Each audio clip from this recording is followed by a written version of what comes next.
Տոտարի ջեբի օլիգարխ եկե Հայաստան ու մի քանի падգամավորել ջեբնա գցե։ Այսինքն դարձել են օլիգարխի ջեբի падգամավորներ, ու ելնում ասում են հեծը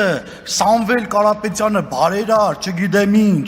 այն ով էր ասում, չգիտեմ, ասում է կուզենայիք բարև տայիք, Սամվել Կարապետյանն ուզում էր մոտիկանար ուսանող տարիքին բարևեր, այն ընկերներին որ իրան չթողեին բան ասեին ուսանողական տարիքում, հետո դարձավ օլիգարխ, իրաց չէ հիշեց, եթե պետք լինի կարող եմ գավառից լիքը մարդիկ ասեմ ձեզ ասեմ։ Հա, ասմա բանը, այսքան ժամանակ հեծի, հեծը սենց, հեծը նենց, հեծը, որ հեծը լսել եք մի զոհվածի ընտանիքի լույս, մի ամիս անվճար տրամադրի, մայրը կուրս կա տալիս երեխուն, բայց եթե այդ ամսվա լույսի վարձը չի վճարել,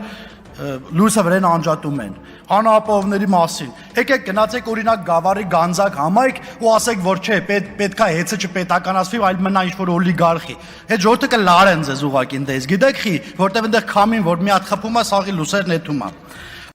Հավանիր տեսանյութը և բաժանորդագրվիր նորությունները բաց չթողնելու համար։